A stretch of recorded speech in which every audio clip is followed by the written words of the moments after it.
I'm Peter Robinson, the Murdoch Distinguished Policy Fellow at the Hoover Institution at Stanford University. For the next 60 minutes, I will be moderating this debate, or at least strongly felt conversation.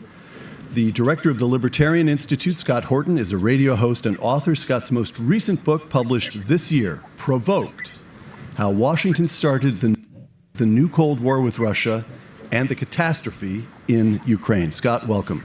Thank you very much. Great. Neil Fergason is a historian and author, and like me, a fellow at the Hoover Institution. Neil's most recent book, published in 2021, Doom.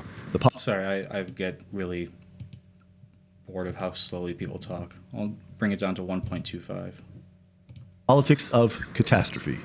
Two men with catastrophe in your most recent titles. This will be cheerful. Neil is currently working on the second volume of his biography of Henry Kissinger. I should note that, as all the world learned when 60 Minutes aired this past Sunday, Neil is also a trustee at the new University of Austin in Texas.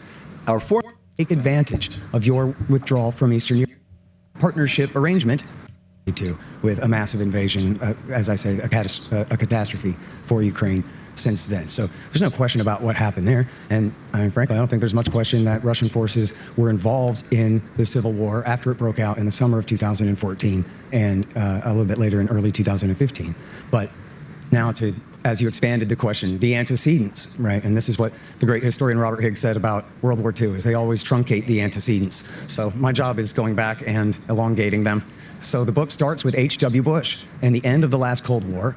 And before Bill Clinton ever came to town, the plan always was to expand NATO at Russia's expense, but to lie to them, to tell them that we're not going to expand NATO, or if we do, it won't matter because NATO won't be a military alliance anymore. It'll be a political organization, and we're going to create a new partnership for peace, and you and Ukraine will be in it. So Ukraine will be neutral, and Russia will be a full partner because there's no threat. We don't need an alliance. All we need is a security partnership arrangement, and we'll have a common European home, and everything will be fine. But they were lying all along. They knew that that was not the plan. Oh, there we go. His whole contention is, we promised. Woe was me. Crimea fucking river. There's absolutely no reason to respect. Plan was always to use like I said, the CSCE and the Partnership for nonsense. Peace as a halfway house, essentially, toward NATO membership. They knew they had to essentially shine Yeltsin on, Gorbachev, and then Yeltsin on. But when you say they knew, you're talking about successive American administrations, correct? Well, even in the H.W. Bush administration, they began knowing that they would have to let the Russians believe that we, as Bush's solemn promise, we will not take advantage of your withdrawal from Eastern Europe. And could I pause you there, because I'll come right back to you, because this detailed history, each administration successively expanding NATO, we have to go into that. I'll return to you, but Neil, Scott has given us his theme. What's yours? Well, let's just dismiss the notion that there was a promise not to enlarge NATO, shall we? This originates in a conversation that Jim Baker had with Mikhail Gorbachev in February 1990, just after the fall of the Berlin Wall.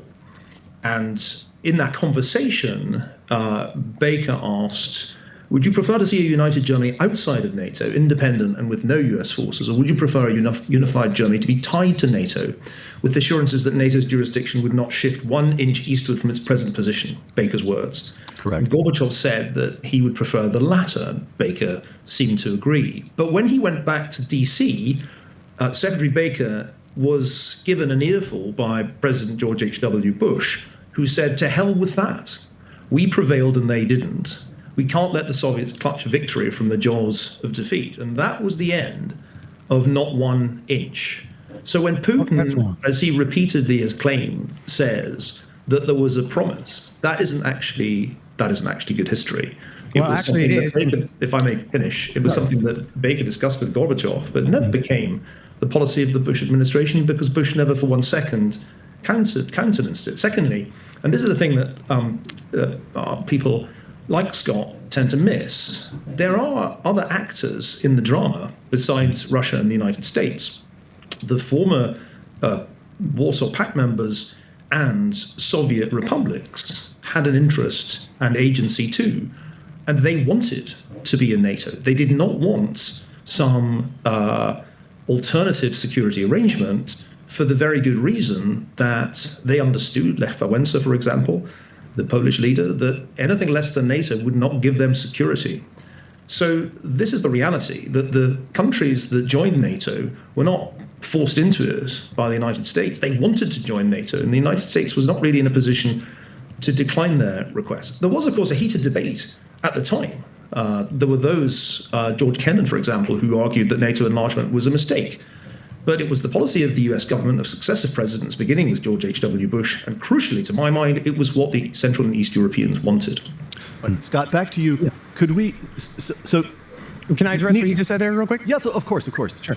Okay, so on the last point, no one ever argued that America forced the Eastern European countries to join. Of course they wanted to join. The question was, why would America do what they wanted instead of what was good for America's national interest, which was, as Kennan and Buchanan and so many others warned at the time, was making sure that our relationship with Moscow was copacetic. Who cares about Warsaw? What matters is that we get along with the Russians for the long term, and they're sacrificing that much more important long-term good for the short-term interests, including what the Eastern European nations wanted. But on the previous point, pardon me, but that is just bad history. Yes, you're right about the one meeting between Baker and Gorbachev on February the 9th, but there were numerous meetings, and I demonstrate this in my book. I have 7,800 citations, and including hundreds on this topic, where... How many, okay, like 8,000 blah, blah, blah citations. Okay, how many sources? What are the quality of the citations?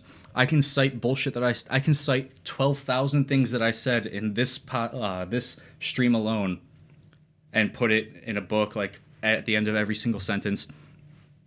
It's bullshit. He's trying to sound a lot smarter, a lot more well researched than he is. He legit is a Russian propagandist. This is how you know that someone is actually a propagandist versus, oh, they just have a really stupid opinion. The fundamental difference is that their conclusion is the exact same thing as Russia.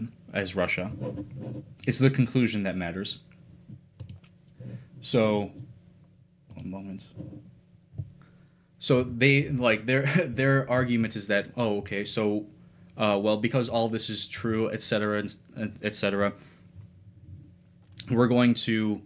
we should just cede Ukraine to Russia. We should just let Russia do whatever it wants. That's nonsense. Okay? So the conclusion is exactly what Russia wants. Give them everything that they want, everything in their favor, based off of not only propaganda points that aren't true in the first place, but don't lead to that conclusion whatsoever. That's a good indicator. This all began in Malta when H.W. Bush promised Gorbachev himself, the president, promised, we will not take advantage of your withdrawal at all. That was it. And Jack Matlock, the second to last ambassador to the USSR, has explained that, including personally to me, that was all-encompassing. And you mentioned others involved. How about Genscher? How about Robert Gates made the same promise to the head of the KGB the same day that Baker was making that offer to Gorbachev? And how about the fact that Genscher, who was the foreign minister of Germany, West Germany, just as much a partner in all this, repeatedly vowed that NATO would not expand not only into Eastern Germany, but to any nation east of Germany either. And in the final treaty that they did sign, what they did was they came up with, because you're right that Bush said that Baker's plan made no sense. How can you bring Germany into NATO, but not, or reunify Germany, but not have East Germany into NATO? Even just as a sentence, it doesn't make sense. So what they decided was, of course, East Germany will be part of NATO, but we promise not to expand any... Crimea River, Russia lost. Cold War's over. We won. Fucking eat a dick. Of our military presence into the former GDR. Now, if the deal always was that, of course, we can bring Poland and the Baltics into NATO next and put bases there, then why would it matter if we were allowed to put troops in Eastern Germany? The entire, and pardon me, one more thing. The entire discussion, and this is shown by scholars like Schifrinson and Surratt and others, it was the promises that Genscher and Baker made to... Look at this. Look at this. All right. So NATO breaking the agreement frees Russia from its other agreements. That's the fallacy. So all of these other agreements already existed, and doesn't give them justification. He doesn't even go down the line of reasoning. He's literally at point one. He ceded ground on point one. Like the beginning of what his argument should be. He already said, well, yeah, no, it's kind of complicated about the promise to move eastward. But, well, they did promise, kind of. And, it just kind of doesn't make sense to not believe that. All right, fine, fuck it. Let's just say, all right, they agreed to, for one, eat a dick. For two, you agreed not to invade in multiple other fucking agreements. You already said, like, in writing, okay, it's fine. Why the hell would I care what was said?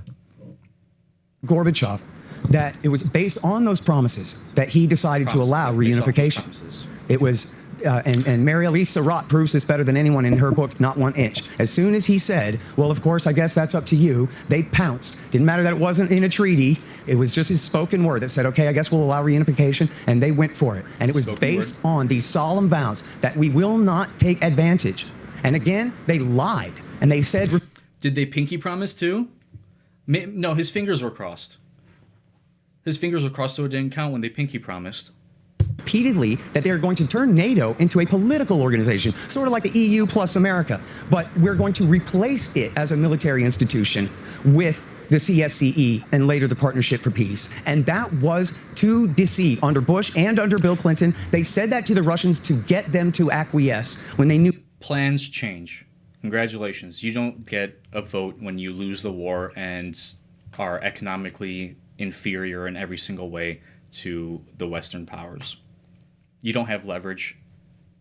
We treated them too nicely, frankly. Knew all along the plan was to expand the military alliance right up to their border. That's the real history of what happened there, sir. So what if it was? Okay, boys, we spent 10 minutes on this first question, but on the other hand, the first question is a tremendously important one. Conversations took place at a minimum. Scott has laid this out. Neil has readily grants the conversation between James Baker and Gorbachev, saying not 1 inch eastward. So, Neil, what if the United States?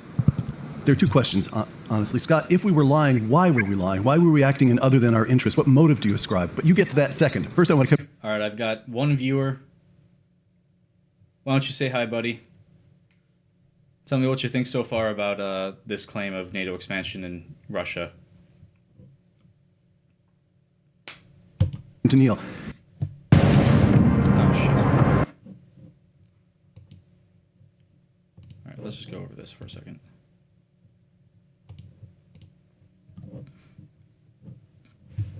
All right, so we're basically stuck in this argument about NATO agreeing not to expand 1 inch eastward.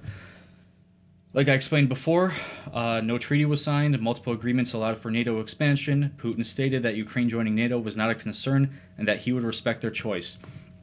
Okay, if what we said mattered so much, why then can't they change their mind? Which they did, according to his logic. Putin saying, "Oh yeah, no, it's fine. We're not worried about NATO expansion," is just as good.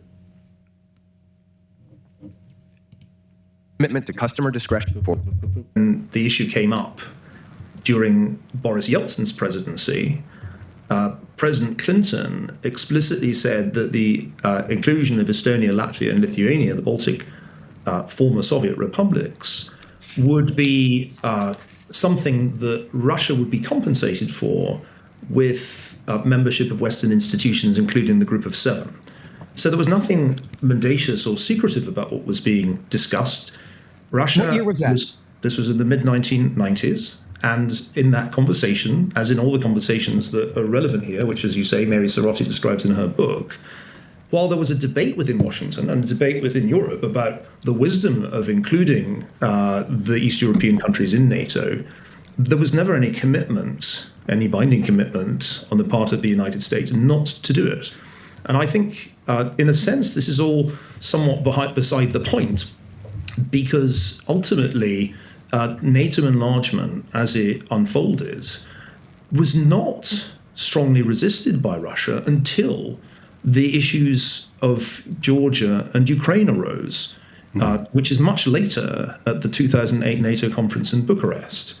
So we kind of don't want to waste too much time on the parts of NATO enlargement that the Russians didn't seriously contest, because those enlargements were not the cause or origin of the war, even in Russian propaganda, we're not dealing with the war in Eastern Europe now because Lithuania, Latvia, and Estonia joined NATO. The reason that there's a war in Eastern Europe now is that the Russians claim that the inclusion of Ukraine in NATO was a casus belli. So, Neil, let me put a similar question, but different.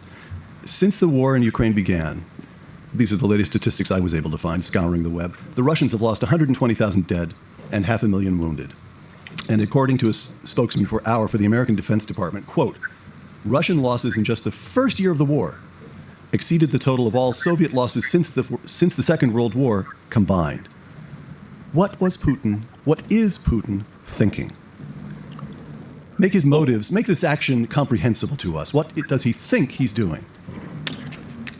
Well, first of all, it's simply not the case that all of these Russian soldiers lost their lives, to say nothing of the many Ukrainians the Russians have killed. We don't know exactly how many, but it's certainly in the tens and possibly hundreds of thousands, did not die because of NATO enlargement. Let's be clear about that, because that's a red herring, and it's, I think, an integral part of Russian propaganda. We should be skeptical of that argument.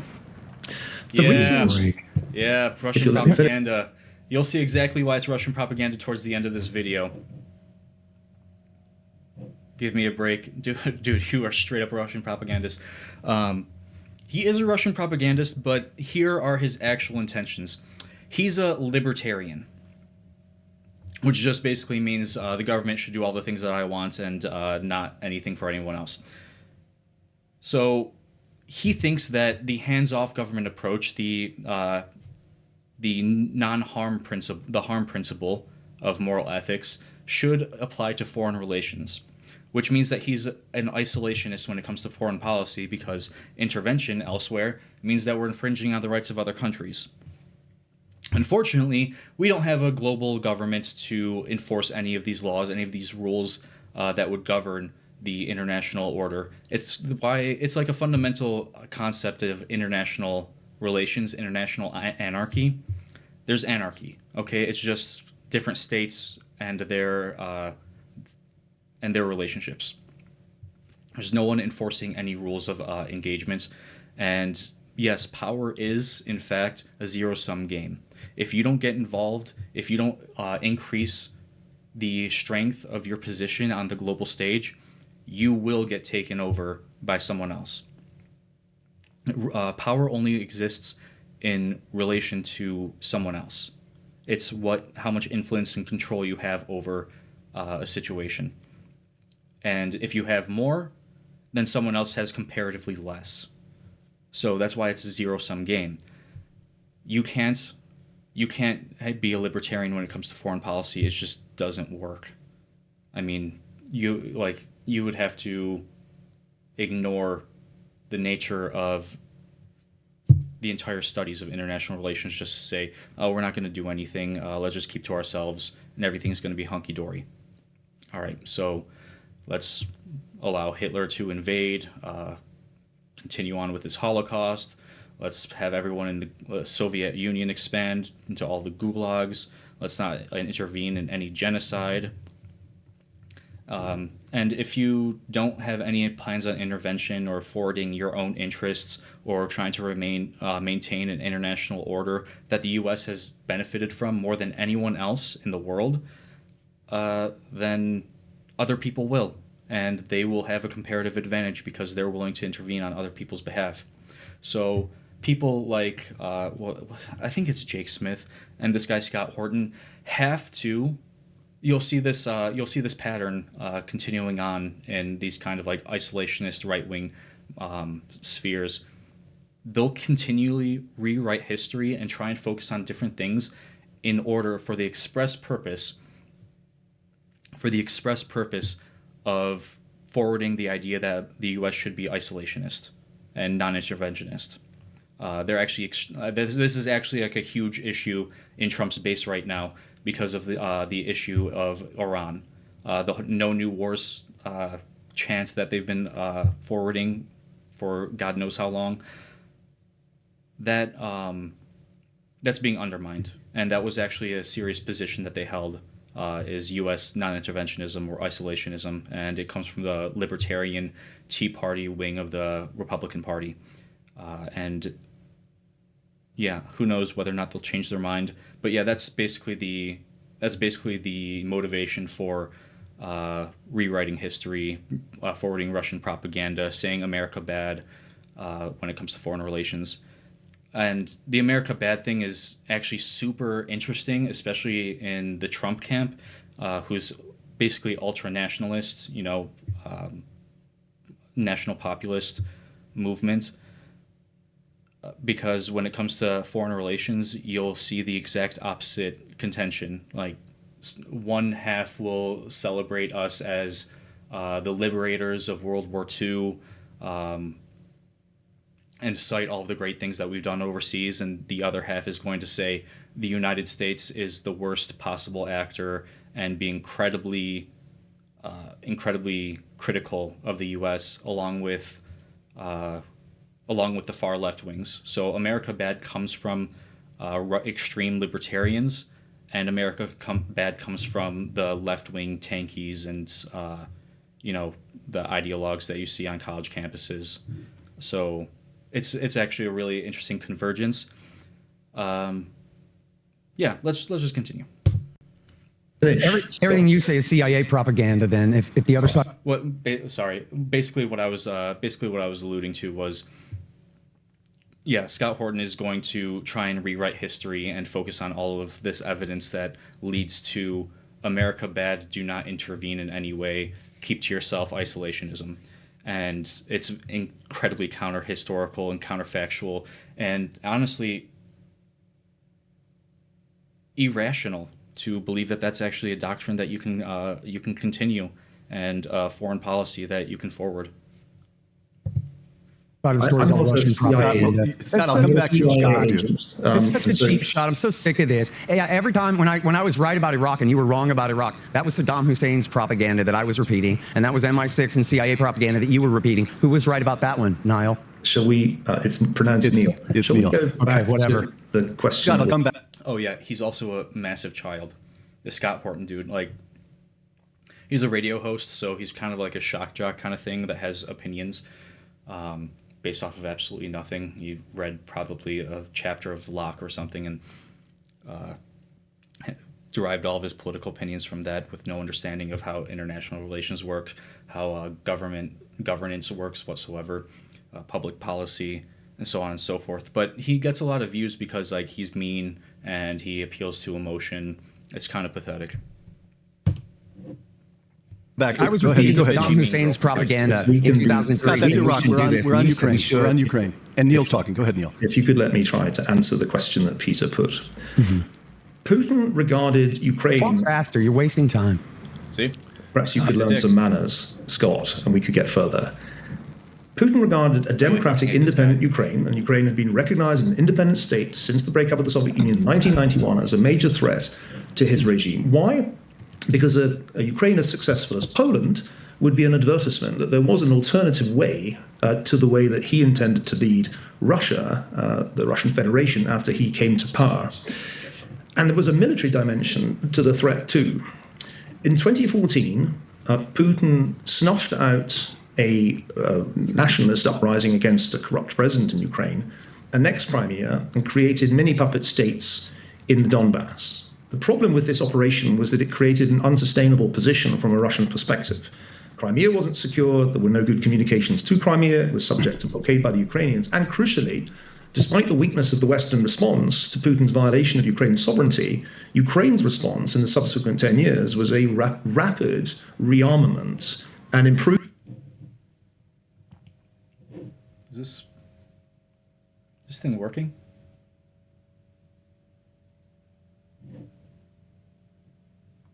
Sorry, it just kind of looks like my stream is frozen or something.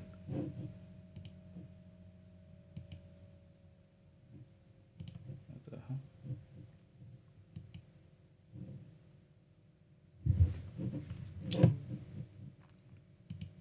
Fresh. Technical issues. Sorry, guys. There it is. Sorry about that. Improvement of its own military capabilities. By the end of 2020, it was clear that Ukraine was soon going to be able to pose a decisive military threat to the puppet states in Donbass, and potentially also a threat to Russia's Black Sea Fleet and Russia itself. And so, not only for political reasons, but also for military reasons, Putin came to the conclusion that he had to act. In order to prepare the ground for his aggression, he published an article on the historic unity of the Russian and Ukrainian peoples, a farrago of lies and misrepresentations designed to legitimize the annexation. Western policymakers failed to understand how serious Putin was and did nothing to deter him. Indeed, the arms shipments to Ukraine were reduced in 2021, sanctions were taken off the Nord Stream 2 pipeline, and every signal was sent from Washington that Putin did not need to fear a military response if he took further aggressive action in Ukraine. He did. He thought it would be easy. In February of 2022, he attempted a swift blitzkrieg-like operation that was designed to decapitate the Ukrainian state, overthrow Zelensky, and install the kind of pro-Russian government that had existed prior to 2014. And it failed. It failed completely. And it failed because the Ukrainian military really had improved sufficiently to repel this Russian aggression. They defeated the Russians in the Battle of Kyiv, drove them back, and indeed by the fall of 2022 had Russian armies in full flight from outside Kharkiv and Kherson. And that is what happened. Scott, so the notion here is not that the invasion of Ukraine took place not because we, the West broadly speaking, or the United States, provoked them, the Russians, but because we failed to deter them. We indicated too much softness, not too much hardness. Yeah, that's what they say. And look, some of what he says is right, but it's a massive pile of lies by omission, mostly. Starting with anybody who says the truth about this or adds the additional context about this from anything but London and Washington's point of view is repeating the propaganda of the other side. That's what they try to say about Syria, and that's what they try to say about Libya, and that's what they try to say about Iraq, and that's what they try to say about Afghanistan. You're just repeating the propaganda of the enemy, and yet the dissidents were right about all of those, and the people who are repeating the point of view of Washington and London have done nothing but create disaster after disaster after disaster. So I'm not going to sit here and stand for Russian propaganda. I got accusations of that. I got 7,000. All right, so let's just say that both sides are propagandists. One propagandist is supporting territorial sovereignty and international order. The other one is supporting dictators invading other countries and annexing whatever territory that they want. Pick your propaganda, I guess. 1,800 citations in my book. Scott, Neil and I are not accusing you of repeating any propaganda. We're asking what you think. I'm granting that your book is a meticulous piece of work. Go ahead. The only citations of Russians talking in there is either, Russian media exposing something about the Russian state or just directly conveying their statements because I'm saying here's what they said, not because I'm saying here's how you know it's true because they said it. I'm saying here's an example of a claim that they made. Why did Putin go in when he did? There's no Russian propaganda in any of my arguments. As he said, I'm not accusing you of that.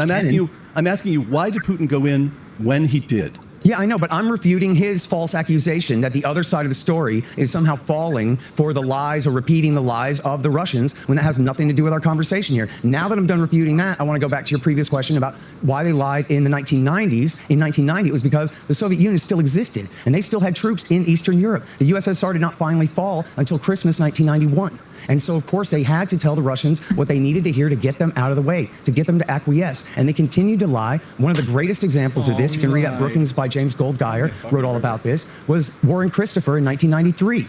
Went to Moscow and lied right to Yeltsin's face, told him again, we're going to do, this is when they replaced the CSCE with the Partnership for Peace, and said we're going to do the Partnership for Peace, and you and Ukraine will be equal partners in it. So in other words, Ukraine's neutrality will be guaranteed. There won't be a fight over Ukraine, and we'll all be partners together. In the same spot. We are 24 minutes in to this argument, and all he said is, NATO agreed not to expand. So Crimea River. I'm sorry, that's not a justification. No treaty was signed, multiple agreements allowed for NATO expansion, and if we lied, then so did Putin, saying that it's totally fine.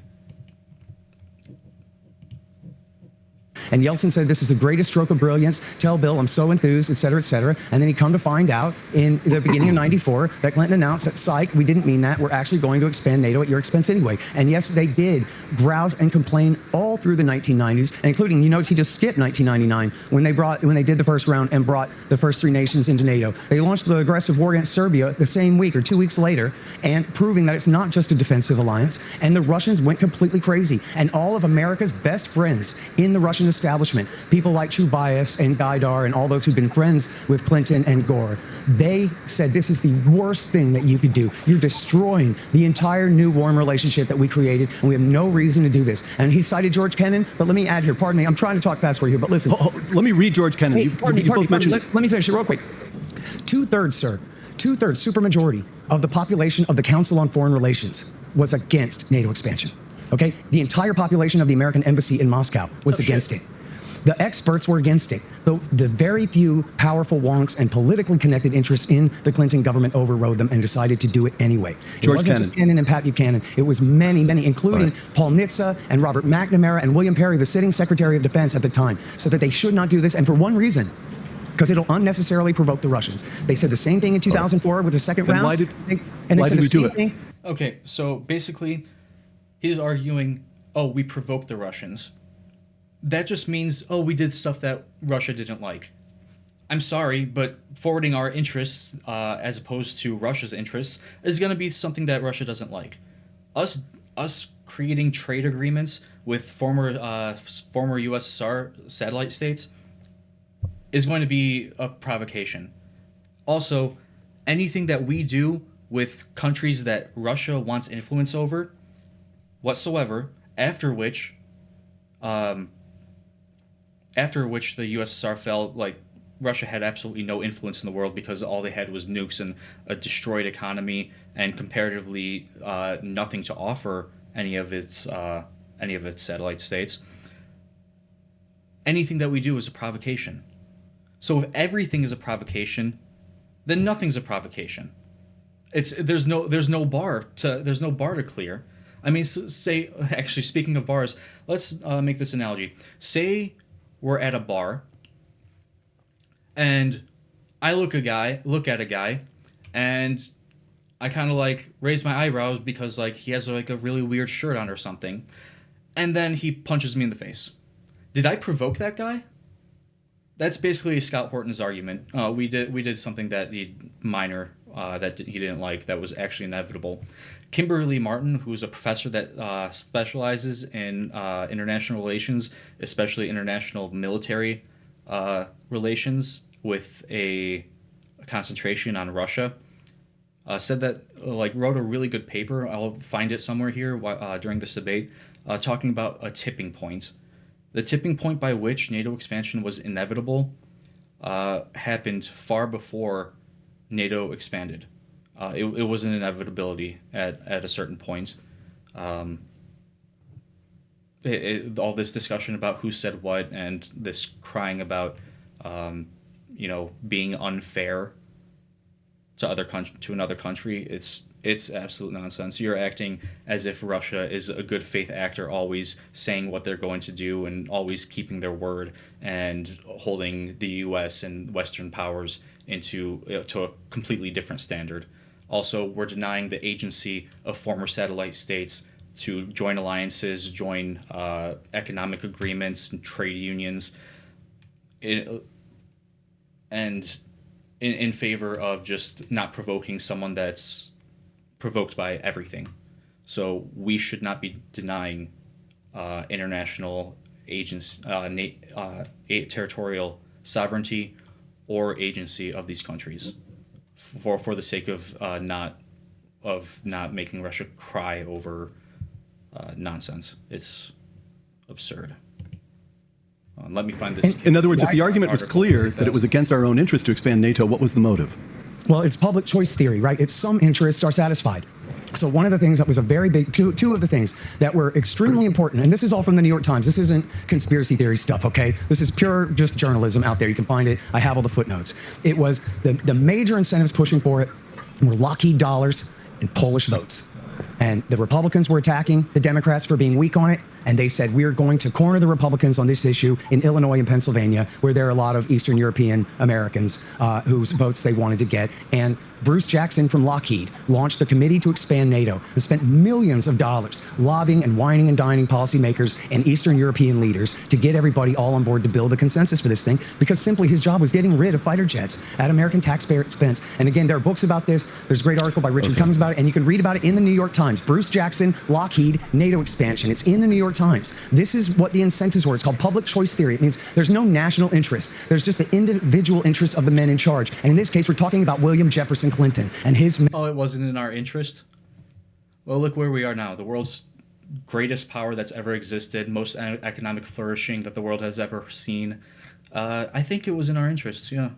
And they were terrible men, and they made terrible decisions. Now, we had to skip, and I know it's a long, complicated subject, but we skipped all the way to 22 and the current war, but just barely touching on 2014.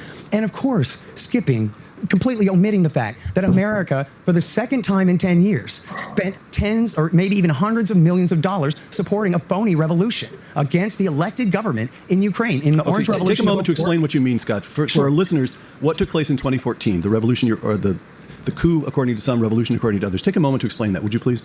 Well, it was essentially a street putsch. It wasn't exactly a coup like the general overthrew him and replaced him, but it was a right-wing putsch in the street led by the descendants of those who served Hitler in the war, in the OUN, in World War II. The direct descendants. I demonstrate this. Don't shake your head. I demonstrate this with absolute hard facts and the best Holocaust historians. Who was overthrown and by whom was he replaced? That's exactly who they were, was the right sector and the Svoboda Party, are the direct descendants of those who served the SS in the... Okay, I found it. It's Kimberly Martin, Reconsidering NATO Expansion, a Counterfactual Analysis of Russia and the West in the 1990s. I'm going to find the most relevant parts of this.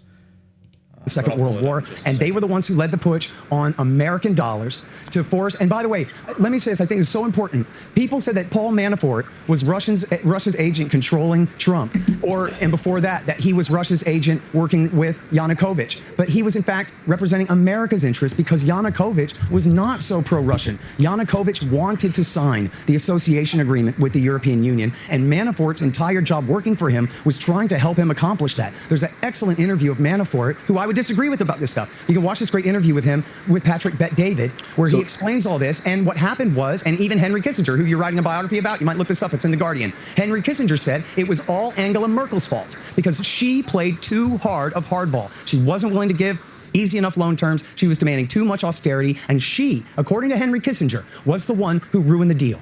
And so once Scott, she ruined the deal... The argument is that in 2014, a pro-Russian leader of Ukraine was overthrown by right-wing interests in Ukraine, cooperating with the United States funding and cooperating with right-wing interests in Ukraine. Oh, there's no evidence for that, by the way. The whole U.S. Started the revolution, cooperation, and funding of them. All they have is one phone call, and they're going to base all of it off of that. And like I said, all that means is that Russia's upset that we're cutting in on their action because they have corrupted Ukrainian politics so much. The $2 billion that was transferred to Ukraine right before they started shooting protesters, as an example. They overthrow a more or less pro-Russian leader of Ukraine and replace him with a pro-Western leader of Ukraine. That's the argument about 2014? Well, that's what I'm saying. This is what happened in the end of 2013 that got it kicked off, was he refused to sign this EU deal. I stated that correctly. Yes, okay. And yes, Neil, essentially that's right. Quickly, 2014, Neil. And, let me add one sentence. Let me add one sentence to the way you sum that up, okay? Which is, after the putsch was successful, all former Ukrainian presidents signed a letter.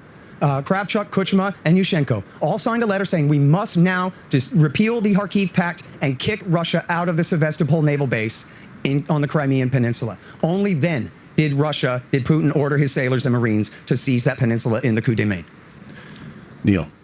By the way, boys, I'm going to insist on coming to the present next. We're now in 2014. We're going to jump to 2024. Neil, go ahead. Part of the problem with Scott Horton's argument is that the counterfactual lacks plausibility. Are you arguing that it would have been better for the countries of Central and Eastern Europe that they didn't join NATO in the period of NATO enlargement? Would they have been more secure outside NATO? The striking thing about Ukraine's fate is precisely that it happened when it was outside NATO. It was the fact that it wasn't protected by Article 5 that left it vulnerable to Russian aggression. So one obvious lesson of NATO enlargement is that it certainly benefited those countries that were fortunate enough to become NATO members. Ukraine's No, but you're begging the question. You're assuming that there was a threat to them at all. You could let me finish. Let Niall One of the have a obvious moment. problems about Ukraine's situation was that it was offered NATO membership, a path to NATO membership after 2008, but that was never sincerely intended, leaving Ukraine and Georgia in a kind of limbo with some possibility notionally of NATO membership, but no likelihood of its happening. And of course, both countries subsequently were the victims of Russian military aggression. So the first and obvious point is that if you're not in NATO, you're far more likely to be the subject of Russian military aggression than if you are in NATO. QED, it was eminently sensible for the Czechs, for the Poles, for the Baltic states to join NATO. And the counterfactual of a US policy that wouldn't have brought them into NATO is of obviously a much less stable Central and Eastern Europe. Secondly, to hear Scott Horton defend the Yanukovych regime, one of the most corrupt regimes to have emerged since the collapse of I communism. didn't defend the regime at all. What are you talking about? I did not defend the regime of corruption. You argued, if I can finish, you argued that a Nazi revolution or putsch occurred against Yanukovych. But Yanukovych was overthrown in a popular revolution against his egregiously corrupt rule. I wonder, Scott, have you ever been to Ukraine? No. You see, it seems to me that that's one of the reasons that you're not really a terribly dependable authority on this subject. Have you been to Russia? Man. Have you been to Russia? Listen, what that was a Russia? popular revolution by some Ukrainians against. Okay, so this whole have you been to Russia thing also came up in a argument between Douglas Murray and Dave Smith. Oh, it was Dave Smith. I keep on calling him Jake or something. Yeah, so it kept on coming up when he was talking about, have you ever been to Palestine? Have you ever been to Israel? You make millions of dollars on talking about this and advocating your positions and all that. It isn't so much an argument about the legitimacy of your knowledge or your research. It's more of an issue of authenticity. If you're actually interested in finding out as much information to come to a conclusion.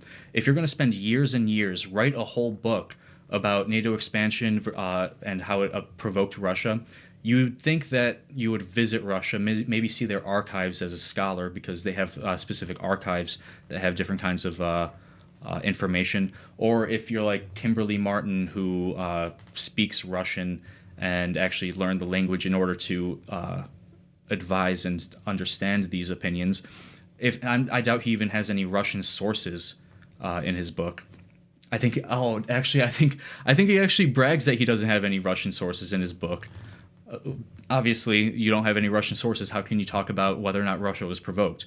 It's more absurdity. I mean, I can't wrap my head around it. Yeah, but yeah, he's not interested whatsoever in actually learning about this. He hasn't researched as deeply as he could to actually answer the question. All he wants to do is get all of the information necessary to prove his point that U.S. bad should not intervene, stay isolationist, and let's rewrite history and do all the counterfactuals in order to come to that conclusion. In addition to weighing whether or not someone is morally, ethically right, completely differently, putting more pressure and more weight on the U.S.'s responsibilities than Russia's, so completely instilling complete double standards. It's the interest of many others. Give me a break, Russia? dude. Have you been to Russia? Hello, my name is Adam Ferrari. Sorry, I'm cheap. I need to pay for YouTube. But yeah, while we're here, I am going to introduce to you this article.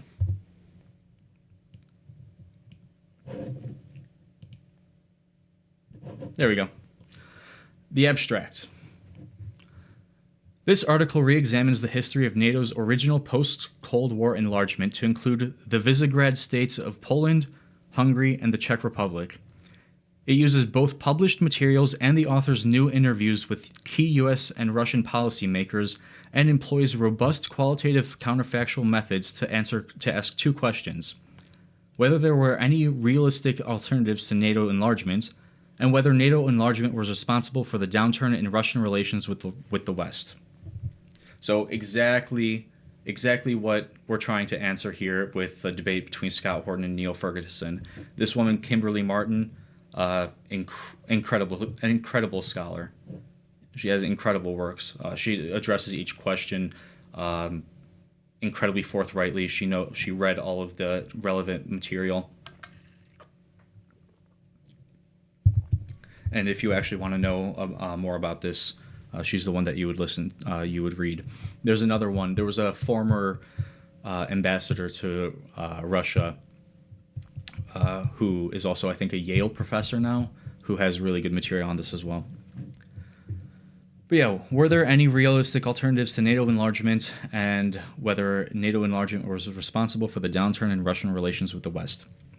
It concludes that domestic politics were the dominant factors explaining policy directions on both the U.S. and Russian sides, that NATO enlargement was probably inevitable given U.S. domestic political factors and West European acquiescence, that Russia's turn against the West preceded the NATO expansion discussion in the U.S., that the tenor of the Russian turn is explained by status concerns rather than military threat perceptions, and that it was aggravated most by Western unilateral airstrikes rather than NATO's geographical enlargement, and that the one policy initiative that may have realistically slowed NATO enlargement if it had been adopted differently, Partnership for Peace, did not affect those Russian status concerns and thus could not have redirected the relationship.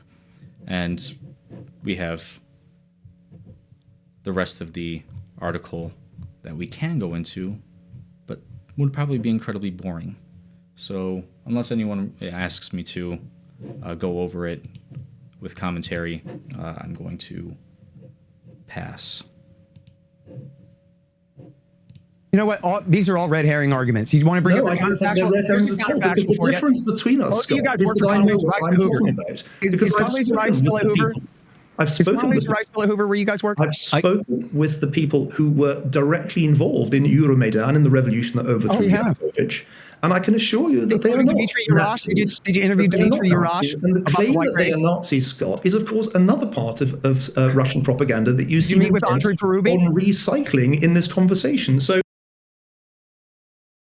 I'm sorry, somebody who's been to neither Ukraine nor Russia is not in a terribly strong position, no matter how many copies of the New York. Okay. So, he hasn't been to Ukraine either. Oh my God, that's terrible. But another thing is Russia's whole thing about Nazification in the Azov Battalion. The Azov Battalion, when it was fighting in Crimea against the Russian paramilitary forces, at most had about 2,400 people, I think, at the height of it. And afterwards, when it was like de-radicalized and like integrated into the Ukrainian military, I think it topped out at 800 or 900 military members. And there was no Nazi relation. If anything, it was an infiltration by Russian interests, or either that or compromising Azov Battalion units. That was the issue, but we investigated. It's called a Leahy investigation to find out if we're funding or arming radical groups that counter U.S. interests, one of which would be Nazis, obviously. Nazis are, in case you missed it, are a radical extremist group. And yeah, we did that investigation and found that there was no reason for concern, and we can continue funding without having to force Russia to address anything going on in the Azov Battalion, which, by the way, only had at that point 800 members when Russia invaded, and was invaded the second time. I'm not talking about Crimea. It didn't exist when they invaded Crimea, as a matter of fact.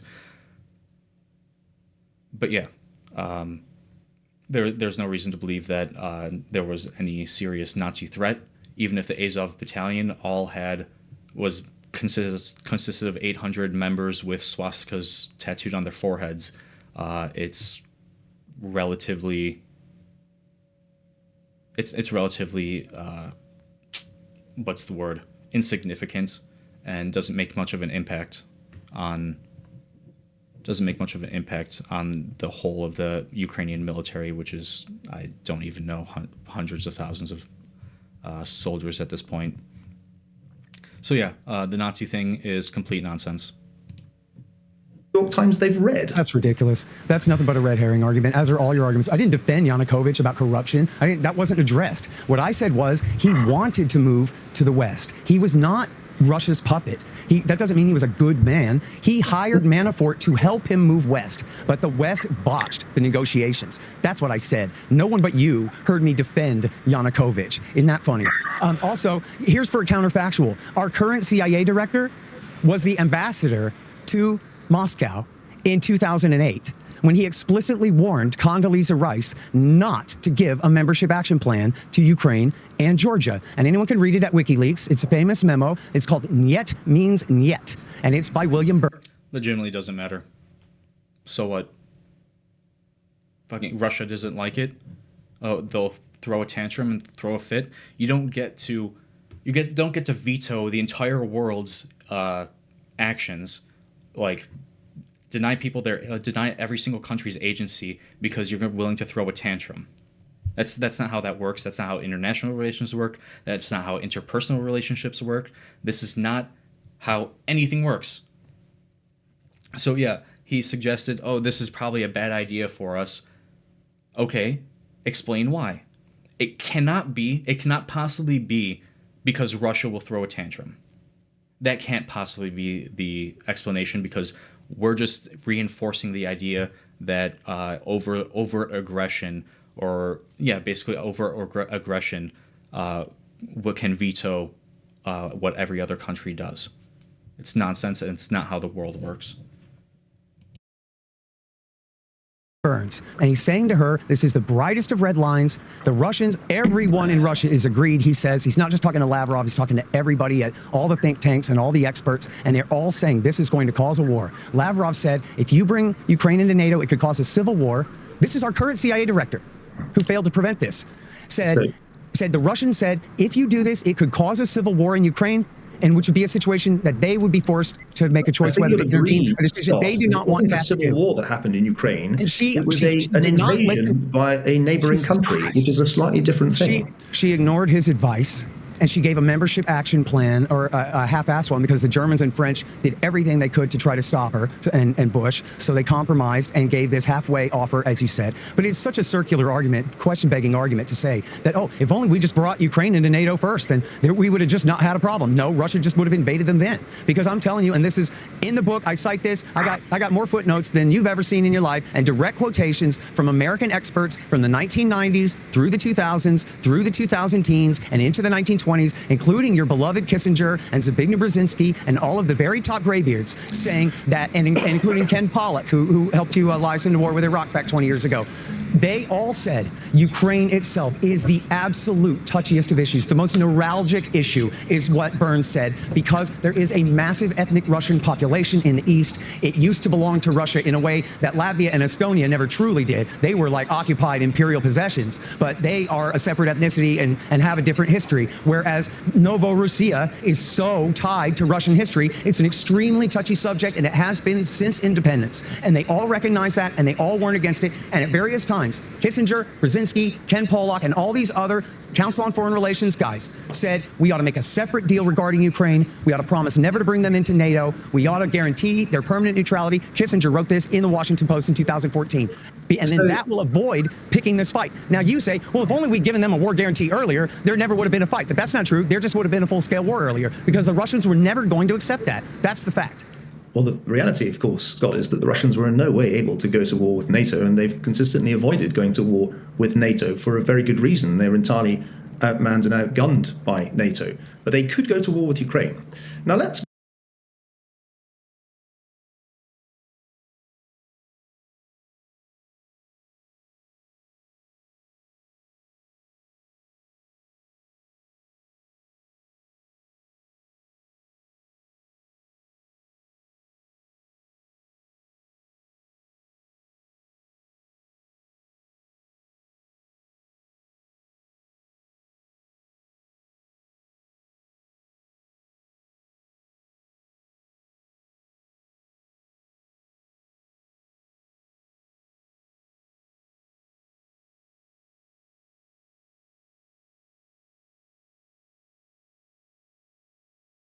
grant that there was a meaningful debate. Sorry, guys. I've muted myself because there was playback with my microphone, and the audio capture on OBS was also playing it, so you guys were hearing an echo. The two of you that are listening, which is awesome. I appreciate you guys. Massive shout out. This is my very first stream, so I'm just still checking out the technical aspects of this. So I'm going to connect my computer to my headphones so I can listen while not giving you guys bad audio quality.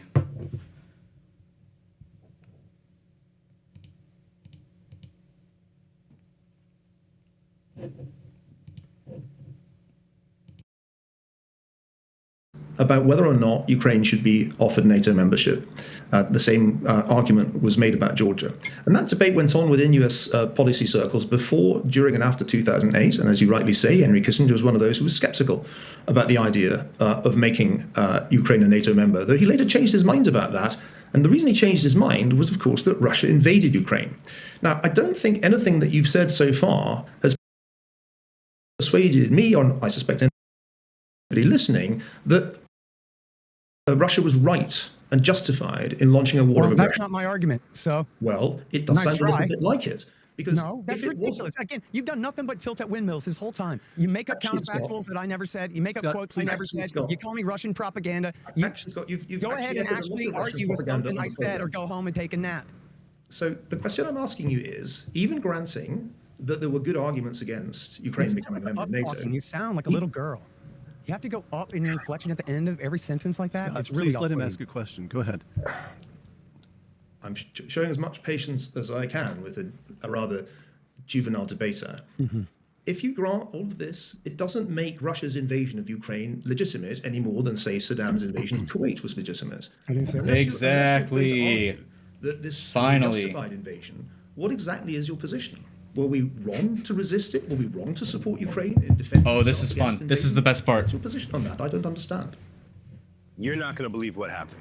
Tell me everything. His position on that, by the way, in case you're wondering, is I will run away from saying that Russia was justified and just say they were provoked, but provoked doesn't mean anything. Provoked just means, oh, Russia was upset and didn't like what we were doing. That's it. That's it. He will continually say and build an argument and put forward the idea that Russia's invasion of Ukraine was justified, and then run away when you say, oh, it wasn't justified, but look at all these reasons why it's justified. You're building the case, you're implying it, and then you just run away like a coward when you say, oh, he was just provoked. You're not saying anything when he was just provoked. Your book shouldn't be called Provoked. It should be Russia's Tantrum, all the things that America did that pissed them off. Okay, yeah, we did things that were against their interests. Tough. That's how international relations work, especially when you're an adversarial country towards us. That's what being an adversary means, and they already had an adversarial posture at the beginning stages of post-Cold War. So he like this is what he does. If and only if Russia's invasion of Ukraine was justified, could you come to the conclusion that Russia should be able to annex Ukrainian territory and population, for that matter? That's what your argument is. So his conclusion isn't that Russia was provoked. His conclusion is Russia was justified and should therefore be able to annex Ukraine and its population. So he's just a coward. Dave Smith does the exact same thing. I'm not saying that's justified, but here are all the reasons it's justified. He's building the case, leading to that argument. He's acting like it's the case, and then he just runs back and says, "Oh, it was just provoked," and provoked doesn't mean anything. So he's a coward because he is a propagandist, because he starts with the premise, Russia was provoked, which is understandable. You can say that if colloquially. Yeah, okay, so U.S. did some stuff to provoke Russia, but the U.S. provoked Russia, so that means invade Ukraine? That doesn't follow. It doesn't follow whatsoever. The only justification is security threats, not I'm pissed off at the U.S. And there were no security threats, as I demonstrated through the argument graph, the flow chart. If you like argument flow charts, that's probably a good way to organize thoughts, because people can't really conceptualize very complex things. I can't think of every single thing and every single strand of the flow chart that I made for the arguments. I have to look at it because there's too much information for me to like just remember every aspect of it, and visualizing it helps. Especially if you're a visual learner. But yeah, you'll notice people do this. They stand on the soft arguments, provoked, and then they'll push the strong argument, which is justified. The most irritating thing, Dave Smith did this in his argument with Dave Murray. Dave Smith, who is just like a disciple of Scott Horton, by the way, has him on his podcast constantly. He does it with being a comedian. I'm not an expert. I'm just a comedian. I shouldn't be held responsible for what I'm saying. And then he acts like an expert and puts forward ideas as if he's an expert. You're acting like an expert, but then running away whenever someone argues that you should be held accountable for what you're saying and the opinions that you have on history. If you're not a historian, do not disagree with the historical consensus, like the consensus of all historians, and then say, okay, like when someone presses you on it and you say, well, all historians think this, then say, oh, well, we can't trust the experts anymore, so you're trying to replace the experts. Fine, you're not an expert. You're claiming that the experts can't be trusted, so we should trust you. That was Dave Smith's whole argument. I'm just a comedian. I'm not an expert. By the way, experts aren't to be trusted. We can't trust experts. You saw what happened with COVID. Okay, so we should listen to you is what you're saying. You're better than the experts. And then you run away and hide like a coward because you can't stand on your lack of information and counterfactual historical analysis. Oh, by the way, another thing I hate about this Dave Smith guy is he doesn't understand how international relations work. He doesn't understand international law of armed conflict whatsoever. He has no conception of anything. Actually, you'll see the exact same things that Scott Horton does in Dave Smith, in that he takes the libertarian idea of limited government and not imposing on people's intrinsic rights and violating the harm principle, and applies it to international relations. Except for Dave Smith did it in armed conflict. I'm sure he got all of his opinions from Scott Horton, as he does with this. Scott Horton is going to take the soft argument, assert the hard arguments, which is the only justification for his conclusions, which is Russia should take part of Ukraine.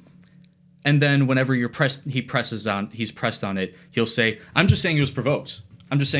Which means nothing. It's a ghost of an argument. Describe right now what provoked means. He can't. All right, so let's see what he has to say. History in the Ukraine war. To resist it? Were we wrong to support Ukraine in defending itself against invasion? What's your position on that? I don't understand. Well, you wrote this article in Bloomberg News, Putin and Biden Misunderstand History in the Ukraine War, that came out in March of 2022, where you quoted David Sanger from the New York Times, and you also cited all your own sources, and I'm paraphrasing here. Anyone who's anyone in Washington and London knows that the goal here is to lock Russia into a long-term engagement in Ukraine at the expense He's not answering the question. Of Ukraine's lives in order to weaken I knew Russia. it. That's your great article. We've all cited it so many times. You wrote in here that prolonging the war runs the risk of not just leaving tens of thousands of Ukrainians dead and millions homeless, but also of handing Putin something they can plausibly present at home as victory. Betting on a Russian revolution, which is what they were saying, yeah, we're going to win this war. And it's See, did you notice that he completely changed the subject? He won't answer what does provoked mean. going to weaken Russia and his government's going to fall. And you said betting on a Russian revolution is betting on an exceedingly rare event. Even if the war continues to go badly for Putin, if the war turns in his favor, there will be no palace coup. And so you were cautioning against extending the war. You explained in here, you said, this explains why Joe Biden is so quick to level the accusation that Vladimir Putin is a war criminal, meaning to preclude the chance of peace negotiations, to prevent peace from taking place. Isn't that right? This doesn't change anything about the question I asked you, which is, do you think we were wrong to support Ukraine in its war of self-defense? I'm just agreeing with you, agreeing with me here. That of course it was wrong. You're diametrically opposed to me. You just explained that this isn't a war of self-defense. It's a war of America bogging down Russia to weaken and break Russia. You're the source for it, sir. What are you talking about? Scott, it has nothing to do with very nice Ukraine. But the point I made in that article, which, as you say, was published early in the war, was that the war should be ended as soon as possible in the circumstances that were favorable to Ukraine in 2022. But this doesn't alter the question that I'm asking you. Okay, so not only was Scott Horton completely wrong because the context in which he said that we should not prolong this war was completely different. It was in the beginning when Ukraine was actually at an advantage territorially. He also... what was I going to say? He also said that this isn't a war of self-defense. What kind of war is it? This is a war of... if the war could end when Russia stops invading, it's a war of self-defense for Ukraine. End of story. Are we wrong to have supported Ukraine in its war for its independence against Russian aggression? Well, you're assuming the premise that history begins on the 24th when the Russian tanks roll in, and then what should we do then? But why do you get to frame it that way? Invasions do have a date, and we all know the date when the Russians invaded Ukraine. We also all know the date. Are you arguing that we should simply have let them roll over and take control of Kyiv? I'm arguing that Joe Biden should have engaged in diplomacy throughout the year 2021 and into 2022 instead of the policy that they adopted, which was to warn Russia, you better not, but not to engage in any official real diplomacy to try to end the war. So and they refused to negotiate even the potential of neutrality for Ukraine. They have this concept. It's just jargon. It doesn't mean anything. It's called the open door. And that means that if a country wants to join NATO, that's between them and NATO, and no other nation's interest can ever, ever, ever be taken into account, no matter what. And so even though, and I agree with something you said earlier in the debate, where you said they never truly intended to bring Ukraine into NATO, but in other words, a real war guarantee. But what they did do was arm them up. You talked about Ukraine arming up like it happened magically, or they did it themselves. It was the Obama and the Trump governments, and then the Biden governments that armed them up. And I'm so glad that you brought that up, because you're right, that it was not enough to deter Russia. And in fact, at the beginning of the war, a great journalist named Zach Dorfman, who wrote this in-depth series about the CIA in Ukraine for Yahoo News, he quoted CIA officers who were in charge of importing those weapons from the United States into Ukraine in the, I'm not sure about at least late Trump and into the Biden years, pardon me. But clearly Ukraine needed weapons. Just because I stopped to drink a Dr. Pepper doesn't mean you get to jump in here. I'm going to jump in. Scott, this is the part where Scott Horton is completely on the back foot, and so now he's going to be a huge prick that you have distract from the miscalibrated fact that he doesn't know what he's talking pouring these about. weapons in. It's not enough to deter Russia, but it is enough to provoke them. It's enough to make them feel like it's now or never, which is what you said. That was why Russia invaded, because Ukraine was building up, and it was now He still or never. hasn't said But it what was provoked America means. that was building them up and putting them in the situation where it was now or never. And that's Scott, why you so omitted that part of it. It was foreign intervention that made it that way. We spent now 3/5 of our time on antecedents on before the war. Now is the time to take advantage of the power of gold and silver. Ugh. Gold and silver. Hey, so just so everyone knows, gold and silver is a terrible investment. What are you hedging against? The complete collapse of the American economy? Anyone that's selling you gold is a grifter. Do not trust anything that they have to say. Do not trust their sponsors. Do not buy gold. Do not invest in gold. You're better off investing in an index fund. It is a trash investment, and you're not hedging against anything. If you buy gold and bury it in your backyard, what are you betting on? The collapse of the U.S. economy? At that point, your situation is so bad that you should invest in like antibiotics and guns. They'll be worth far more. Nobody's going to give a crap about gold. It's nonsense. Oops. These have to be round numbers, but these are the best I could find. And over $100 billion in economic and humanitarian aid. Too much or too little? Scott? Well, look, the whole thing should be called off immediately. We need to negotiate. You want to answer? The high watermark of Ukraine's effort here was in September of 2022, when they had their brilliant feint in Kherson. They retook half of Kherson, and they retook essentially all of Kharkiv then. It has been all downhill from there. Former Chairman of the Joint Chiefs of Staff, Mullen, and the current, at that time, Chairman of the Joint Chiefs of Staff, Milley, both said, now's the time to negotiate while you're only this far behind. The rest of the establishment, the White House, and the media, they all said, no, no, no.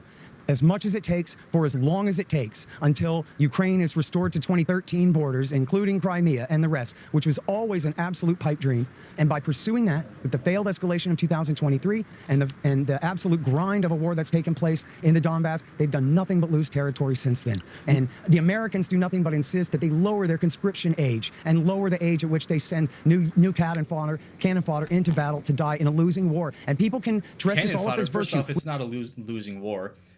We restricted, at this point when this debate happened, we actually restricted their ability to use long-range missiles, and all the arms that were given to Ukraine to fight against Russia, we put heavy restrictions on what they were able to do. As soon as we loosened those restrictions, the tide of the war changed, and the only thing that actually undermined Ukraine's success is Trump throwing a tantrum because he can't get peace resolved right away because Ukraine isn't willing to completely surrender some territory, and he withdrew all intelligence sharing with Ukraine for like a week, and that made a real difference. Ukraine already is how many years into the war and is still holding its own. All we have, actually sending arms to them and arming them to defend their territory is working, and Russia can't hold on to this much longer. Their economy is in decline. They're in a wartime economy. As soon we can impose further sanctions on them, it's not a losing war. People keep on saying that. Okay, well, if it's a losing war, then Russia has no reason to negotiate. If they think that they're going to win, then they're not going to negotiate, and there's not going to be an end to the war. So even in his own premise, it's completely wrong. We can't abandon our friends and all these things. But that was what they said about Afghanistan for 20 years. We're backing this Afghan national government and its army, the Tajik and Hazara and Uzbek coalition to keep the Pashtun Taliban out. But it didn't work. And we got hundreds of thousands of people killed, and in the end, lost the war anyway. And that's the same thing that we're doing here. It's the same thing that happened in Vietnam. These ATACMS missiles aren't game changers against Russia. And so I'm sorry to be the bearer of bad news, but unless you're willing to actually lower the conscription age to 18 and do mass conscription and send them all to the front, which they're not willing to do because they're facing a terrible demographic. Oh, I forgot what I was going to say in the first place. Russia's actually losing more soldiers than Ukraine comparatively. So who's the cannon fodder again? Crisis right now. They're only sending middle-aged men to the front to fight. They're not willing to risk their young men. And Lindsey Graham demands that, no, lower the age. Send younger and younger men over there to die in a war that they've already lost. The question now, gentlemen, is whether the Russians are going to take Kharkiv and Odessa, or whether we're going to be able to negotiate a peace before it gets that bad. Neil, this is you in a recent interview. I'm quoting you, Neil. It's not very easy to see how Ukraine can get Russia out. So it's important that we get an armistice, and the analogy I would use is with the Korean War, close quote. Neil, could you explain yourself on that one? Well, I argued from very early on, in fact, even from the first month of the war, that it might well be understood as the Korean War of our Cold War, the first hot war, really, that clarifies the true geopolitical lie of the land. We got this far in the debate without anybody mentioning that Russia's war effort would not have been sustainable without large-scale economic support from China, as well as weapons from Iran, and now weapons and men from North Korea. So an axis of sorts is formed in support of Russia's war effort. And on the other side, Ukraine has been supported not only by the United States, but actually European Union countries have delivered more in financial terms, though not in military terms, to Ukraine than the United States. So the parallel with the Korean War was that you have a year of very kinetic warfare and then something like attrition and stalemate. And that's been, to some extent, true until really US aid was cut off, which caused a significant deterioration of Ukraine's position in that 6-month period. Now, Scott, who likes getting hot under the collar, will be surprised, perhaps he stopped reading my columns to realize that we agree that the war's prolongation after 2022 was a major error.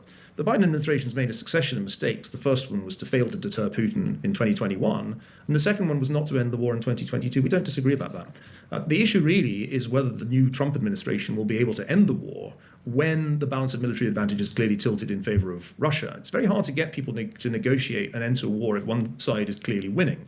And this is the legacy that the Biden administration has left to Donald Trump and his national security team. Agree. As I go every year to Ukraine and therefore know the country rather better than Scott, I can assure you that the mood is extremely bleak in Kyiv right now, and it has been really for most of this year. There's a great deal of bitterness that the Biden administration encouraged the 2023 counteroffensive but didn't supply the wherewithal for it to succeed. Peter, you asked, have we given too little or too much? Correct. To Ukraine? The answer is very simple. Too little for them to win. Just enough for them not to lose, but now actually not even that much. And in a desperate attempt to correct matters, restrictions are being lifted on the use of ATACMS and Storm Shadows, but it's too late because the potential targets were long ago moved by the Russians. This is an important point, actually. He mentioned that we're giving them enough to not lose, but not enough to win. Prolonging the war is actually what works most in U.S. favor in the immediate future. We are using Ukrainian lives essentially to cripple Russia's economy and military capabilities. So yeah, as long as we're prolonging the war, the longer we are,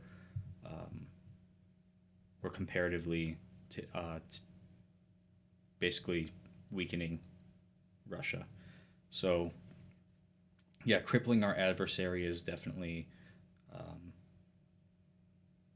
unethical, in my opinion, but it is what's in our advantage as opposed to completely pulling out, which is what people like Horton advocate for. Out of range. So although Scott likes getting angry, actually we agree on this. I think the Biden administration has bungled this, and it's succumbed to the delusion that it was in American interest for the war to be prolonged. Whereas I think Kissinger understood before his death that in any case of this sort, when there are very, very unequal combatants, and remember, Russia is in economic terms 11 times larger than Ukraine. In those circumstances, you've got to get the war over as soon as you can, really, and it should have been ended by negotiation in 2022. It's much harder now. So, Neil, back to the North Korean analogy extremely briefly. There's an armistice in Korea, and all these decades later, South Korea is a rich, democratic country. It has never been able to reunify the country. But if something like that happened in Ukraine, that is to say, there were a settlement, the Russians under the settlement keep Crimea and about a fifth of Ukraine proper, a fifth of non-Crimean Ukraine, and 2 decades from now, 3 decades from now, we look at Western Ukraine, including Kyiv, and say, here's a country that's prosperous, that's democratic. That would be a victory, correct? It would be a victory by analogy with the Korean case, but the nightmare scenario is that Ukraine ends up being South Vietnam, not South Korea. In other words, it's not in a sufficiently strong state at the end of the peace negotiations to survive a second phase, or I suppose third phase, of Russian aggression. And that will mean that a lot depends on what kind of security guarantees provided to Ukraine. I think it's highly unlikely that NATO membership will be the way that this is resolved. I don't think the Trump administration... At this point, remember how everyone kept on saying, well, our economic interests are a security guarantee for Ukraine, and it's been a while since Ukraine actually signed it. Maybe a month. I haven't really kept track of it lately. But yeah, no, there were no security guarantees in the economic agreement in which we are going to cooperate with Ukraine to extract resources. But we still haven't done anything to ensure Ukraine's victory or security. So that talking point was nonsense, and yeah, security guarantees was the only way that Ukraine was going to surrender anything or put a stop to the war, because Russia absolutely would invade again. Has many members that think that way, but it's still possible for Ukraine to have some of the kind of security guarantees that South Korea had. After all, South Korea is not a member of NATO. This NATO issue we began with is important. Peter, if I may just make one point. Scott regards this as a sort of flashpoint and a major reason why war happened. Finland, of course, is now a member of NATO, one of the unintended consequences of Putin's invasion of Ukraine. And Finland is, in many ways, as big a problem from a Russian vantage point as Ukraine. Scott, are you expecting Vladimir Putin to attack Finland next, now that it's been part of NATO enlargement? Get wrecked. Well, I certainly hope not. It's clearly could be construed as an offensive threat to them. And but you realize why it won't happen, don't you? And the reason is that it's a NATO member. I can't hear you when you're trying to talk over me. Were you going to put more words in my mouth? Go ahead and try. My point is just that the reason it won't happen is that Finland is a NATO member. And Ukraine's problem, as I said before, was that it was never a NATO member, and that's what made it vulnerable. Anyway, Scott, question. That's funny. Wait a goddamn minute. Listen, Russia never invaded Finland this whole time. It We does just brought they although would have, but we nobody's just brought done them it into NATO before. last year. We just brought them into NATO last. It's also possible to conceptualize Ukraine as being a huge threat to NATO if it joined because of Russia's activity in Ukraine. A lot of their intelligence officers can be compromised. They have deeply rooted interests that basically have corrupted the government, and the kind of information sharing, military intelligence, tactics, war plans, that sort of thing can be used to Russia's advantage. Honestly, because there's never going to be a hot war between NATO and Russia, because that would risk nuclear escalation. The only real threat would, in fact, be ceding information, military and even other forms of intelligence to Russia that they can take advantage of on the international stage. So that's really something important to consider. Ukraine joining NATO would be a threat to it, as opposed to the other way around. I think Russia would actually prefer if Ukraine was a NATO country, if strategically, but their internal nationalistic and imperialistic ambitions supersede that slight advantage that they could actually extract from that. Last year, and Putin said when America brought Finland in, they asked him, he said, listen, we're against this, and it does create new strategic problems for us. On the other hand, we don't have an ongoing border dispute with Finland. We don't have nearly complicated politics in dealing with Finland as we have in Ukraine. Ukraine is an entirely different issue. In Finland, the danger is Western military forces being based there.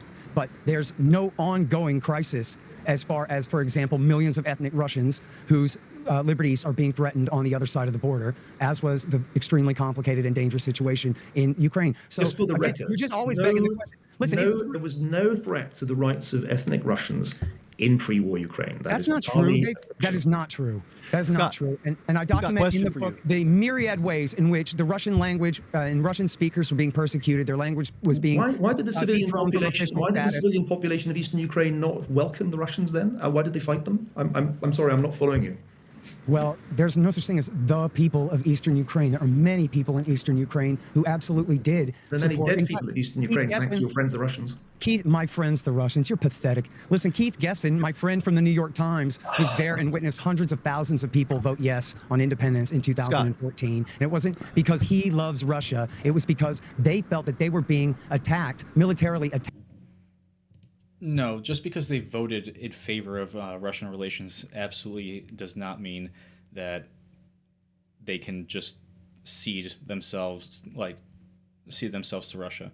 That'd be like saying that there's a lot of Mexicans in Texas, so if Mexico invaded and annexed Texas, that would be perfectly fine because Mexicans are worried about ICE deporting everyone and being targeted for being Hispanic, which is happening. I mean, frankly, you are making the argument for Trump being the cause of Mexico being justified in annexing Texas. That's also, Texas has had a vote to secede numerous times. So you're kind of making that argument. And if you think that Mexico wouldn't be justified in annexing Texas via invasion, then you can't really say that Russia has the right to annex any part of Ukraine. That's just silly. Attacked by their own, what they thought was their own national government protection force in Kiev, and so they were turning to others. The staggering thing about this conversation is your almost total ignorance of Ukraine. I'm really wondering why we're bothering having it. What's amazing is you don't know anything about what I know about Ukraine, and what's really amazing is that somebody like you... Take a trip there, Scott. How about take a trip? Somebody who's supported the war in Iraq, a British imperialist who said that we need to get 7,000 Americans killed in Iraq for your interests, is allowed to show his face in public and argue public policy anywhere, ever. Scott, we're coming to the end. We have I bodied your wife in front of everybody. We have 6 minutes left. Scott, question to you. What kinds of guarantee... Donald Trump has said again and again and again that he wants to end the war. He even said at one point he would end it even before taking office. It seems clear, although if you want to attack this premise, feel free. It seems clear, as I look at it, that the United States would have to engage in some offer of military guarantees, economic guarantees, to make the Ukrainians feel that they could settle with the Russians. To what extent should we be willing, should the Trump administration be willing to provide guarantees, economic and military guarantees to Ukraine. All right, so this is the part where we learn that Scott Horton is in fact a propagandist. I haven't seen this in probably like 5 months, but I do specifically remember towards the end of when they say, "Oh well, what's the solution? What should we be doing now?" The only response is just give Russia whatever they want. This guy is infuriating, and you can tell because he gets all super emotional and acts like a child with no integrity whatsoever. Trump settled to engage in some offer of military guarantees, economic guarantees to make the Ukrainians feel that they could settle with the Russians. To what extent should the Trump administration be willing to provide guarantees, economic and military guarantees to Ukraine? Scott. No. Or to put it another way, how should Donald Trump settle this? Well, Ms. Fergason was right that the Russians are in a position of strength, which is going to make it very difficult for Trump, and who has surrounded himself with hawks. Marco Rubio is going to be the Secretary of State, for crying out loud. So I don't know what luck they're going to have trying to resolve this. There have been plenty of reasonable proposals put together by very distinguished gentlemen, far more credentialed than myself. This is going to be very unpopular for me to say, but I am an interventionist. Not necessarily a hawk, but we should use our power, U.S. military power, in order to solidify and reinforce an international rules-based order. I think that that's a worthy cause, and it should be in agreement and in line with international coalitions. So it's not unilateral, is what I'm saying. I forgot the word the word I was going to use. But yeah, it should be a cooperative intervention as opposed to unilateral intervention, because we ultimately do benefit more than anyone else in the world through the international rules-based order as it stands. That would say that they would have a permanent guarantee of neutrality in their constitution. They would be allowed EU membership, but not NATO membership. And I don't know what security guarantees European countries might be willing to give, but America should not give security guarantees to anyone. You know, back 20 years ago in a debate with Robert Kagan at AEI, Mr. Fergason said, well, if the American people can't afford the war in Iraq, we'll just have to cut benefits for Medicaid and Medicare in order so that we can build up our military force. And in fact, America is bankrupt, and we have a Brit telling us we got to cut our welfare programs for our elderly people so that we can afford militarism. That war wasted between $5 and $8 trillion. Now the national debt is $36 trillion. The interest on the debt is $2 trillion per year. I'm talking to guys from the Hoover Institution. Let me lecture you guys a little bit. We already have the biggest military by far. The largest air force after our air force is our Navy, for example. There isn't really much investment that we need to there's not much investment that needs to be done in order to actually use our military, or at least the threat of it. Posturing would probably help. The threat of it would probably be sufficient in most cases, but we already have the equipment, so we already have the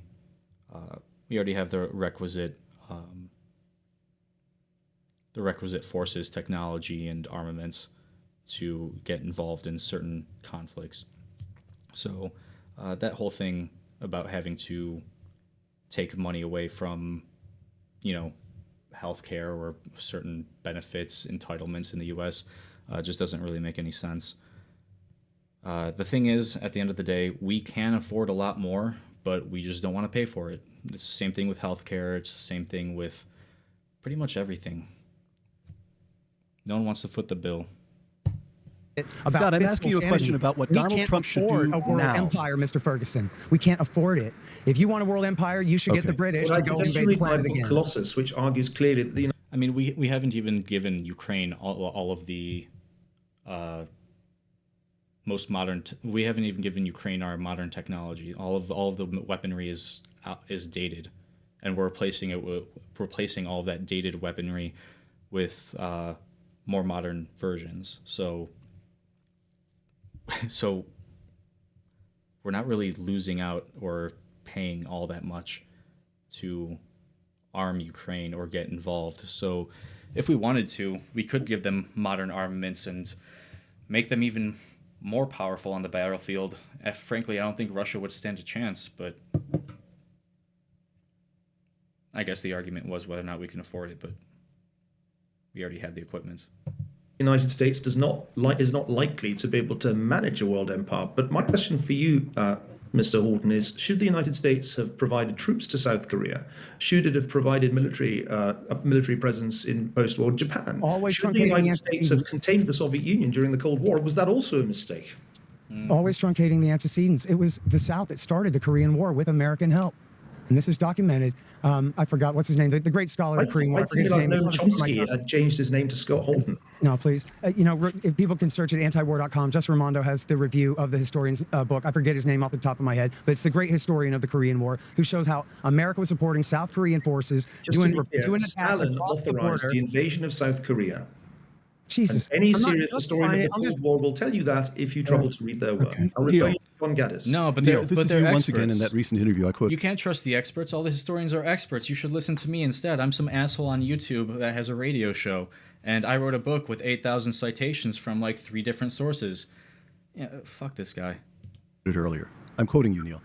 If we are to make sure that Putin is not only stopped in Ukraine but stopped altogether, there has to be a real and serious effort by the European members of NATO to get not just to 2% of GDP, that's on defense spending, but to 3.5%, close quote. Now it's 5. So, an amendment of the question I just asked Scott: what should the Trump administration be willing to offer, so to speak, to get this settled?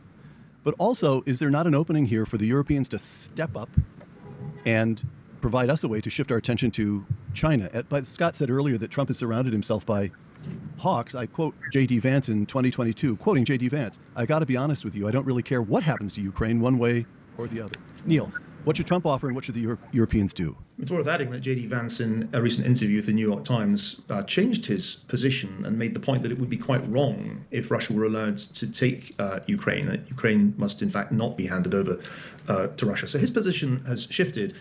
Clearly, the Europeans are at least a decade away from strategic autonomy. It will take them a very long time to rebuild their eroded defenses and defense industrial complex. The ultimate goal, and this is something that President Trump has long argued for, but he's not the first president to make the argument, must be for there to be meaningful burden sharing so that the costs of NATO are not disproportionately shouldered by American taxpayers. That's long been my position. And I think Donald Trump has already moved Europeans quite some way down that road. But it would be wrong, indeed it would be a delusion to imagine that the Europeans... We do lose leverage if we're not dependent on as much for strategic enforcement of the military variety, but there hasn't really been much of a threat to NATO at all, frankly. So I don't really see the point of forcing them to increase arms in the absence of a threat, and us losing our advantage in terms of the leverage that we have, being the dominant and pretty much only military force that is capable of their defense. Can provide sufficient deterrence in the short run to prevent a third Russian war of aggression against Ukraine at some point in the near future. This isn't going to get settled, Peter, in the sense of there being a full peace agreement. An armistice is, I think, the most likely outcome, a ceasefire. And in that ceasefire, I think it's highly likely that Russia will remain in control of somewhat less than 20% of Ukrainian territory. But I don't think the Ukrainians will be obliged to recognize that as legitimate annexation, nor should they be, because the international order has to be based on something other than the kind of right of might that Scott Horton has in mind. We can't let the invasion of Ukraine be acknowledged as legitimate any more than we could let the invasion of Kuwait be recognized as legitimate. The United States will therefore have to help Ukraine with its defenses, just as it helps Israel and has long helped Israel with its defenses. Otherwise, Ukraine, like Israel, will be menaced by superior hostile forces. So this is the simple reality, and it's nothing to do with empire. In my book, Colossus, argued that America was not likely or able to run an empire, but it is the basis of American primacy. And we must want American primacy to endure in Europe as well as in Asia. The United States has to prioritize It faces a hostile axis of China, Russia, Iran, and North Korea. They threaten American interests in multiple locations. The new Trump administration will prioritize, I feel sure, China over these other threats because China is by far the biggest and most dangerous. But he can't walk away from Ukraine, as Scott Horton seems to imply, because the complete collapse of Ukraine, victory for Putin's aggression, would be a very, very dark day for European and indeed for global security. The question for you, Mr. Horton, is who would be next? We have quite some experience in European history, if you study it, of aggressive authoritarian regimes invading countries. And if you do nothing, as we did, of course, in 1938-39, when it was the partition of Czechoslovakia that happened, what happens is not surprising. They invade somewhere else, and sooner or later you do have the nightmare of World War III. So deterrence, peace through strength, is